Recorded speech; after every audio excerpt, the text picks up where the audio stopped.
Hi guys, welcome back to my channel. So today we will be talking about personnel security.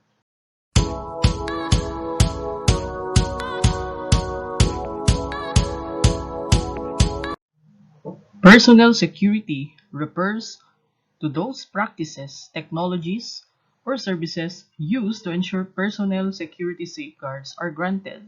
This includes the following: granting or withdrawing physical and system access privileges upon hiring an employee, transferring an employee to another entity or agency, terminating an employee, or when an employee resigns or changes job duties within an entity or agency. System access will be granted, modified, and revoked via a formal and audible process. Security training to reinforce existing standards. Non-disclosure agreement will be signed by all individuals who need access to sensitive or confidential information prior to granting access to that information. And lastly, background checks of personnel may be required depending on the sensitive or confidentiality of information accessible to that position. Among the three major aspects of security, personnel security is the most important because it involves people both as assets to be protected and as source of security threats. It also emphasizes the need to set up a system of hiring the people for the company, once hired, to assist in providing the necessary security to these employees while they are carrying out their functions. So there are also five key functions of personnel security. This includes as a screening device in hiring suitable employees. It provides background investigation services of both potential and present employees for possible assignment to sensitive position. It handles investigation of employees suspected of wrongdoing. It develops security awareness among employees. And lastly, it attempts to ensure the protection of employees from discriminatory hiring or terminating procedures, as well as unfounded allegations of illegal or unethical activities and conduct.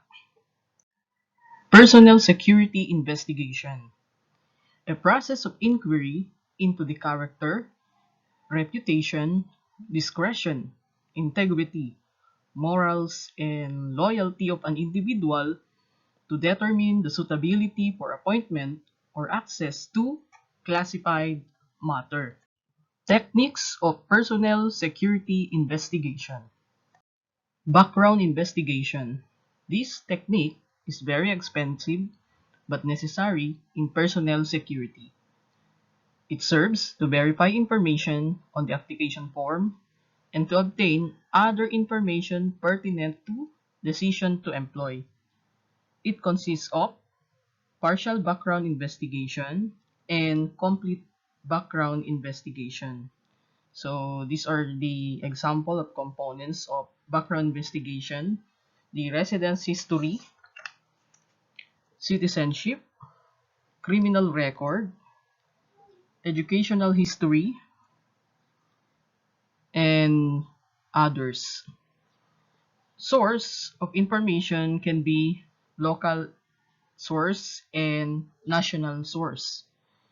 For local agency check, okay, it is a background investigation activity where the source of information involved only the local agencies in the community, such as the local government units, barangay clearance, local police clearance, okay, court clearance, and city or municipal clearance are the example documents. While national agency check, a background investigation activity, but the source of information involved the national government units. This may include the following: National Bureau of Investigation clearance, PNP Directorate for Intelligence Clearance, and Intelligence Service in the AFP clearance. Positive betting is the process of inspecting or examining with careful thoroughness. So take note, in this particular process, the applicant, okay, will be given a personal interview which is under stress. The basis for the questions will be the informations given by the applicant, like for example, okay, the written informations in the applicant's personal data sheet and the result of the background investigation. So this will be the time that the committee on this particular process will ask the applicant to confirm or deny, okay, some informations which was gathered in the background investigation. Profiling. It is the process whereby a subject's reaction in a future critical situation is predicted by observing his behavior or by interviewing him or analyzing his responses to a questionnaire such as the honesty test. So the interviewee will give some scenarios that are related to honesty, and the applicant will be asked to answer or give his ideas on this particular situation. Deception detection technique. This is a process of using devices in detecting deception during the interview stage. This includes the use of polygraph, psychological stress evaluator, and voice analyzer. So, polygraph examination, okay, is used to record the physiological responses of a certain person or a subject who is undergoing this type of test. So the examiner can uh, interpret the psychological responses of the subject if he or she is truthful. Financial and lifestyle inquiry. This type of investigation seeks to gather information on income and mode of living, sometimes referred to as the earning to debt ratio. So one of the example for government employees, they are required to submit their statement of asset, liabilities, and net worth, or this what we call SALN. So this can be a basis in this particular process. Undercover investigation. This is the placement of an agent in a role in which agent's true identity and the role remains unknown in order to obtain information for criminal prosecution or for recovery or limitation of asset losses. Exit interview. This is a valuable tool because it gives departing employees an opportunity to list grievances. For departing employees, we can consider those who are retiring or those who are resigning. So they will be asked to list issues that they encountered in the company to be submitted to the manager or the one who is conducting this kind of interview. It also offers security managers an opportunity to learn of problems not previously known. So this can be a tool to determine issues in the organization or in certain company, okay, that the managers should give actions. For this particular process, this may also include debriefing of employee, most especially for those uh, who are required to submit company clearance. It means that they are clear on their liabilities in the company. So they need to comply with the company clearance and submit it to the authority. And it also includes their legal obligation, like if they are handling confidential informations in the company. Security education. Security education is conducted to develop security awareness among employees of the company. It should cover all employees regardless of their rank or position. It is a mandatory indoctrination on security for all new personnel before their assignment to their respective jobs.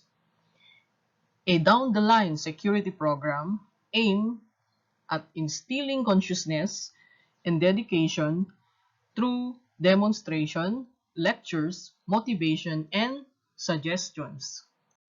Phases of security education. One, we have initial interview.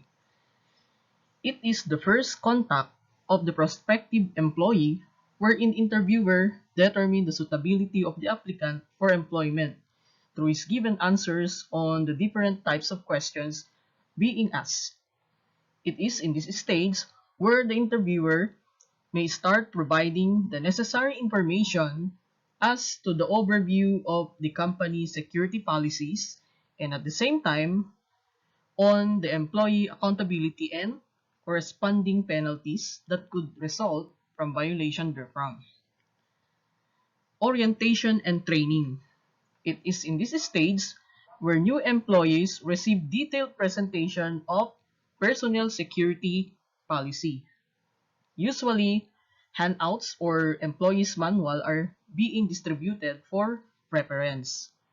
New employees also requested to sign acknowledgement that they have been aware of the existing company policies and will abide the same. Next, we have Refresher Conference. It is designed to remind employees of the company about their responsibilities, review the guidelines and policies, introduction of new policies and regulations, and a moment of getting employees' feedback about the company policies that is being implemented. Security reminders, a phase which employs an indirect approach of educating the employees such as posting security posters and distributing flyers. Security promotion, it is the act of emphasizing the importance and rule of security achieving the company goals and objectives. It involves securing employee cooperation and support. Three security concepts. 1. Personnel are the weakest link in the security chain. Second, training is important to make security personnel conscious and realize the value of document. And lastly, training is necessary for the practice of need to know principle. Okay, let's have sample questions. Question number 1. The sum total of procedures followed, inquiries conducted, and criteria applied to determine the work suitable to a particular applicant or retention or transfer of an employee. Choices. Letter A, personnel security. Letter B, personnel security investigation. Letter C, document security. Letter D, physical security. The correct answer is personnel security. Take note, in the previous topic, okay, personnel security determines the suitability of a particular applicant to a certain work. And even if a certain employee transfer to another office, okay, personal security is still applied. Number 2 question, a personnel security investigation technique which is very expensive but necessary in personnel security and serves to verify information on the application form and to obtain other information pertinent to the decision to employ. The correct answer is background investigation. Number 3 question. The exposure and teaching of the employees on security and its relevance to their work. Choices. Letter A, education of security. Letter B, security education. Letter C, employee security education. Letter D, education.